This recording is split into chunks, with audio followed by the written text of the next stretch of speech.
comme dans n'importe quel pays du monde, qui a une identité nationale. Dans le mot identité nationale, il y a identique.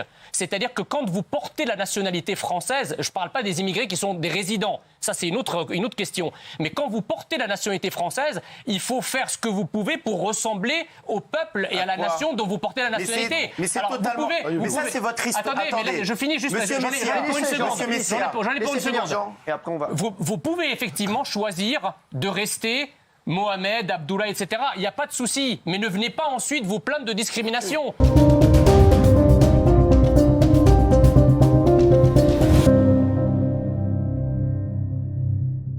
Personne au Rassemblement national ne m'a jamais considéré comme un étranger. Et jamais personne ne m'a demandé mes origines. Ce qui n'est pas le cas de la gauche. Alors je m'y retrouve, oui, c'est toujours aussi calme. À l'époque, ça l'était aussi. Mais sauf que bon, c'est vrai que ce qui a changé, c'est les noms sur les boîtes aux lettres. C'est-à-dire que de mon temps, c'était principalement, même totalement, que des noms alsaciens. Maintenant, c'est plus tellement le cas. Voilà. Vous voyez, on a des noms à consonance turque, à consonance arabe. À l'époque, c'était une population quand même qui était très homogène, très alsacienne.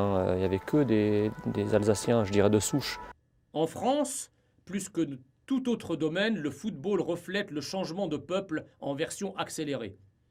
La dernière sélection, celle annoncée par Didier Deschamps, il y a quelques jours, compte 9 joueurs d'origine européenne, c'est-à-dire blancs, comme dirait un certain Youssoufa. 9 joueurs blancs sur un total de 26. Je les nomme Hugo Lloris, Benjamin Pavard, Léo Dubois, Clément Langlais, Lucas Hernandez, Lucas Digne, Adrien Rabiot, Antoine Griezmann et Olivier Giroud. Tous les autres sont d'origine africaine, récente ou lointaine, ou encore maghrébine.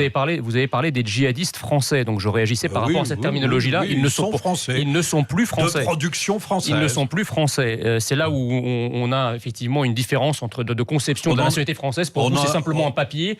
Pour nous, c'est une identité. Voilà. Bien sûr, monsieur Hossam Jean Messia. Oui, et alors Voilà. Mais c'est quoi votre racisme là? C'est pas du racisme. Oui, vous êtes raciste, monsieur. Non, je vous rappelle simplement.